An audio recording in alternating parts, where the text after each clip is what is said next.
کہ خطابت وجد میں آئے تو پھر ہتھیار بن جائے، خطابت وجد میں آئے تو پھر ہتھیار بن جائے، کبھی خنجر کبھی نیزہ کبھی تلوار بن جائے۔ تو خطابت کی خلق شانی مسلم ہے زمانے میں کہ نجاشی کی آنکھ پر اختیار بن جائے۔ آئیے پھر اسی خطابت کے نمونہ ملاحظہ کرنے کے لیے آپ حضرات کے سامنے ایک ایسے بیدار فقیر کو پیش کر رہا ہوں جس نے اپنی خطابت کو نکھارنے میں کافی عرض رسی کرنے کے بعد میدان خطابت کی پہچان بنائی ہے۔ نامی اس میں گرامی حضرت مفتی محمد شفیع صاحب قاسمی، امام و خطیب جامع مسجد رسولی، بہت ہی عقل و احترام کے ساتھ حضرت سے گزارش کرسی خطابت پر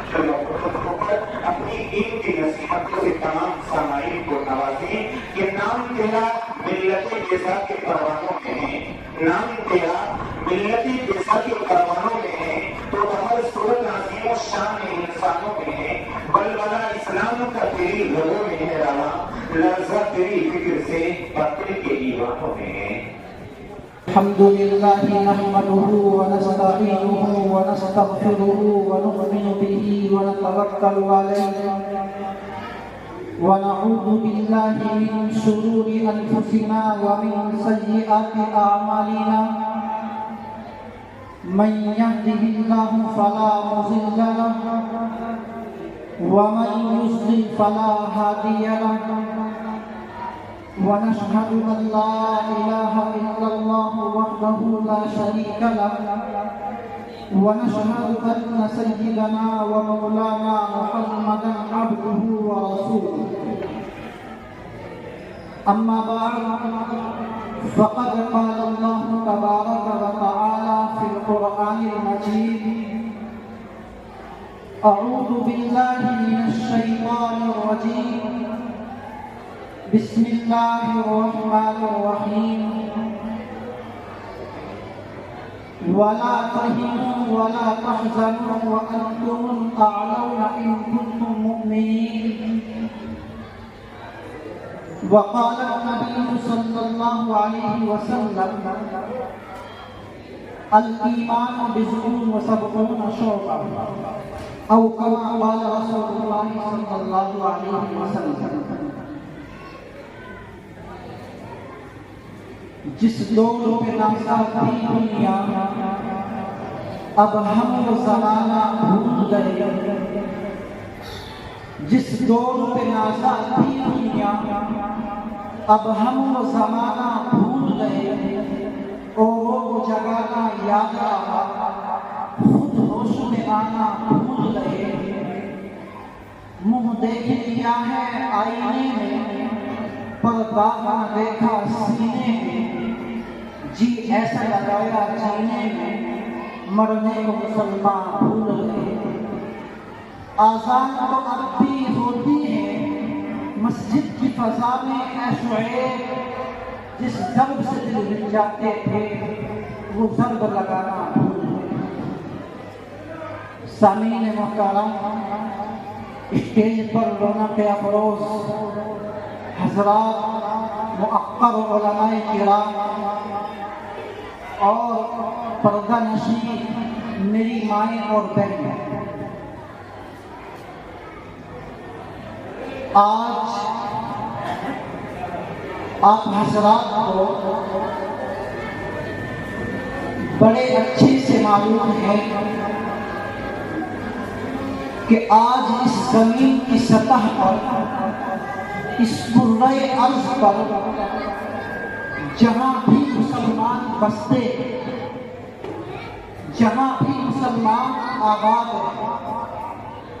جہاں بھی مسلمان رہتے ہیں، آپ اپنے ہندوستان کو لے لیجیے یا اپنے دوسرے پڑوسی ملک افغانستان، بنگلہ دیش، پاکستان یا دیگر ممالک کو لے لیجیے، جہاں پر بھی آپ نظر کو دوڑائیں گے تو وہیں پر آپ کو مسلمان اپنی بے بسی، اپنی مجبوری اور اپنی لاچاری کا رونا روتے ہوئے نظر آئے گا۔ جہاں پر بھی آپ اس تلاش میں نکلیں گے کہ مسلمان کس حالت میں زندگی گزار رہے ہیں، وہاں پر آپ دیکھیں گے کہ مسلمان ایک بے بسی اور مجبوری اور کمزوری کی زندگی بسر کر رہے ہیں۔ آپ یوں کہہ لیجئے کہ جانے کے لیے کسی سمت کبھی سیر غلام ٹوٹے پھوٹے سے مکانات نظر آئے، وہاں بھوکا عالم در و دیوار سے ہوتا ہوں آیا، دودھ مطبخ سے نکلتا ہوں آہوں کا دھواں، کہیں حسرت ہے اور کہیں قبر ہے ارمانوں کی، بس یہ سمجھ لو کہ یہ بستی ہے مسلمانوں۔ جہاں پر بھی مسلمان آباد، مسلمانوں کی تباہی مقدر بن گئی، مسلمانوں کا مقدر تباہی بن گئی، مسلمانوں کا مقدر پریشانی بن گئی۔ زمین کے جس حصے پر آپ تلاش کرو گے اسی حصے پر آپ کو نظر آئے گا کہ مسلمان ہر وقت پریشان ہیں۔ لیکن میرے بھائی، جب اس پریشانی اور اس کمزوری کی وجہ پوچھی جاتی ہے، دو چار لوگوں کو اکٹھا کیا جاتا ہے اور ان سے بیٹھ کر مشورہ کیا جاتا ہے اور معلوم کیا جاتا ہے کہ آخر کون سی وجہ ہے کہ آج پورے ہندوستان کے اندر نہیں بلکہ پورے عالم کے اندر مسلمان پریشان کیوں نظر آ رہا ہے۔ تو میرے بھائی، آپ کو پتا ہے کہ چند لوگ جن کے دماغوں پر مغربی تہذیب اور مغربی تمدن چھایا ہوا ہے، مادیت پرستی ان کے ذہنوں پر چھائی ہوئی ہے، ان کا جواب کیا ہوتا ہے؟ وہ کہتے ہیں کہ میاں ہم مسلمان ہیں، ہم ایمان والے ہیں، ہم داڑھی اور ٹوپی والے ہیں، ہم کرتا اور پائجامہ پہننے والے ہیں، اس لیے ہم کمزور نظر آتے ہیں۔ میرے بھائی، یہ جو کچھ لوگ بیٹھ کر کے اس طرح کی باتیں کرتے ہیں اور کہتے ہیں کہ اگر آج ہم کمزور نظر آتے ہیں تو ہمارا مسلمان ہونا، ہمارا ایمان والا ہونا سب سے بڑی کمزوری کا سبب ہے۔ خدا کی قسم، غیور مسلمانوں، پرسولی کے نوجوانوں، میرے بزرگوں، میں بہترین سے بہترین دماغ کو، دل و دماغ کو جھکوڑ کر کے اور بہترین سے بہترین مصنف کو پڑھ کر کے، بہترین سے بہترین دنیا کی کتاب کو پڑھ کر کے میں اس بات کو کہنے چلا ہوں، اللہ کی قسم، اگر آج ہماری کمزوری کا سبب ہے تو ہمارا ایمان نہیں ہے، ہمارا مسلمان ہونا نہیں ہے، ہم داڑھی ٹوپی والے ہیں اس لیے ہم کمزور نہیں ہیں، ہم کرتا اور پائجامہ والے ہیں اس لیے ہم کمزور نہیں ہیں، بلکہ میرے بھائی، اگر تلاش کرو گے، قرآن کریم کو پڑھو گے اور اللہ کے نبی صلی اللہ علیہ وسلم کی احادیث مبارکہ کو پڑھو گے اور گہرائی میں جاؤ گے تو میرے بھائی آپ کو پتہ چلے گا کہ اللہ کی قسم، ہمارا کمزوری کا سبب ہمارا ایمان نہیں ہے بلکہ ہمارا بددین ہونا ہماری کمزوری کا سبب ہے۔ ہم نے دین سے بیزاری اختیار کی، اللہ کے حکموں کو توڑا، نبی پاک صلی اللہ علیہ وسلم کی لائی ہوئی شریعت کو ٹھکرایا، اس لیے آج ہم کو دنیا نے دھوکا دیا ہے، اس لیے آج ہم کمزور نظر آتے ہیں۔ میرے بھائی، میں ان لوگوں کا جواب دیتا چلوں کہ جو لوگ جو کہتے ہیں کہ ہماری کمزوری کا سبب ہمارا ایمان ہے، ہمارا مسلمان ہونا ہے، اللہ کی قسم 100% غلط ہے۔ 1% بھی ذرہ برابر بھی اس میں کوئی گنجائش کی بات نہیں کی جا سکتی کہ ہمارا ایمان ہونا، ہمارا مسلمان ہونا ہماری کمزوری کا سبب ہے۔ نہیں میرے بھائیوں، پڑھو قرآن کریم کو اور دیکھو قرآن کریم کو کیا کہتا ہے اور میں اور آپ کیا کہتے ہیں۔ قرآن کریم کہتا ہے وَلَا تَهِنُوا وَلَا تَحْزَنُوا وَأَنْتُمُ الْأَعْلَوْنَ إِن كُنتُم مُؤْمِنِينَ۔ اے مسلمانوں، بس ہمت مت بنو، کمزور مت بنو، اللہ کی قسم کامیابی تمہارے قدم چومے گی، آسمان کی بلندی تمہارے قدم چومے گی، زمین کی کامیابی تمہارے قدموں میں مل جائے گی، اور شرط ہے ان کنتم مؤمنین، تمہارے پاس ایمان کی دولت، ایمان کی شمع تمہارے دلوں میں روشن ہے۔ میرے بھائی، ہمارا کمزور ہونا ہمارا ایمان نہیں ہے، ہمارا کمزور ہونا ہمارا مسلمان نہیں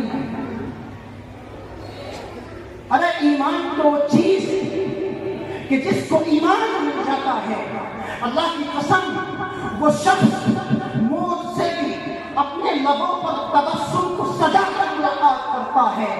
آئے میں آپ کو ایمان کا، جس سے ایمان میں داغ کیا جائے، آپ کو بتاتا چلوں ایک مثال کے طور پر، ایک نمونے کے طور پر آپ حضرات کو نبی پاک صلی اللہ علیہ وسلم کے صحابی کا واقعہ آپ حضرات کو سناتا چلوں، اور ان لوگوں کا، ان ذہنوں کا جن کے ذہنوں پر مغربی تہذیب و تمدن چھائی ہوئی ہے، ان کا جواب دیتے ہوئے میں بات کرنے چلا ہوں۔ میرے بھائی، اللہ کے نبی علیہ السلام ہیں، ان کے ایک صحابی ہے حضرت سفینہ، وہ حضرت سفینہ اللہ کے نبی علیہ السلام کے ساتھ کسی قافلے میں جاتے ہیں اور کسی وجہ سے قافلے سے پیچھے رہ جاتے ہیں، اور قافلے سے پیچھے رہ جانے کے بعد میں شام چھا جاتی ہے، اندھیری آ جاتی ہے، اور انہیں ان کے پاس ایمان کی دولت ہوتی ہے، زلزلہ بہت بھی خوف نہیں ہوتا، پہاڑوں کی چٹانوں کو عبور کرتے ہوئے، پہاڑوں کی وادیوں سے گزرتے ہوئے اپنے سفر کو طے کرتے ہیں، لیکن زلزلہ برابر ان کے دل میں خوف کا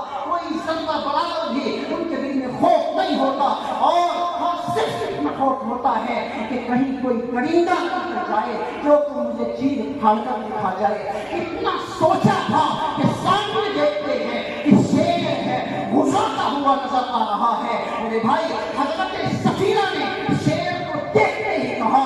شیر تو مجھے غصہ آ رہا ہے، مجھ پر غصہ دکھا رہا ہے، شیر مجھے پتا ہے میں کون ہوں، میں اللہ کے نبی علیہ السلام کا غلام ہوں۔ اللہ کی قسم، شیر کا اتنا سننا تھا کہ شیر اپنی دم گرانے لگتا ہے اور اپنی پیٹھ کو حضرت سفینہ کے سامنے بچھا دیتا ہے۔ میرے بھائی، ایمان تو ایسی چیز ہے کہ جس کے پاس ایمان جیسی دولت جس کو نصیب ہو جاتی ہے، اللہ کی قسم وہ درندے جن کی فطرت ہے خون چوسنا، جن کی فطرت ہے وہ انسان کو چیر پھاڑ کر کے کھا جانا، جن کی فطرت ہے درندگی، وہ جانور انسان کو اس ایمان والے آدمی کو راستہ دکھاتے ہیں۔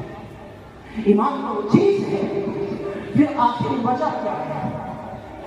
ہمارے ذہنوں میں پھر یہ سوال گردش کرتا ہے کہ حضرت ٹھیک ہے، ایمان ہونا ہمارا کمزوری کا سبب نہیں ہے، ہمارا مسلمان ہونا کمزوری کا سبب نہیں ہے، لیکن پھر وجہ کیا ہے کہ ہم دنیا کے اندر ذلیل و خوار ہو چکے ہیں، جہاں پر بھی مسلمانوں کی بستی کو دیکھے وہیں پر مسلمان کمزور نظر آتے ہیں۔ میرے بھائی، اس کی اگر آپ تلاش کرو گے تو اللہ کی قسم آپ کو ملے گا۔ سب سے بڑی وجہ ہمارا آج ہم بددین ہو چکے ہیں، جو آج ہم دنیا میں ذلیل و خوار۔ سنو مسلمانوں، بعض گناہ انسان کے ایسے ہوتے ہیں، بعض بے حیائیاں انسان کی ایسی ہوتی ہیں کہ جب انسان اس زمین پر ان کا ارتکاب کرتا ہے تو پھر اللہ تبارک و تعالیٰ ان گناہوں کی سزا آخرت میں نہیں بلکہ اسی دنیا میں نازل فرما دیتے ہیں۔ قرآن کریم کہتا ہے لَهُمْ عَذَابٌ أَلِيمٌ فِي الدُّنْيَا وَالْآخِرَةِ، ان کے لیے اسی دنیا میں عذاب بھیج دیا جاتا ہے۔ اب آپ یہ کہیں گے کہ میاں ایسی کون سی بے حیائی اور ایسا کون سا گناہ ہم کر رہے ہیں کہ جن گناہوں کی وجہ سے آج ہم اسی دنیا میں عذاب کا مزہ چکھتے ہیں؟ مختصر سا وقت ہے، آپ کو بتاتا چلوں۔ اس امت کا جوان کون ہے؟ اس امت کا نوجوان جس کو علماء نے اس امت کا رہبر بتلایا، جس کو علماء اس امت کا باسو بتاتے ہیں، جس نوجوان کو آگے چل کر اس قوم کی کمان کو سنبھالنا ہے۔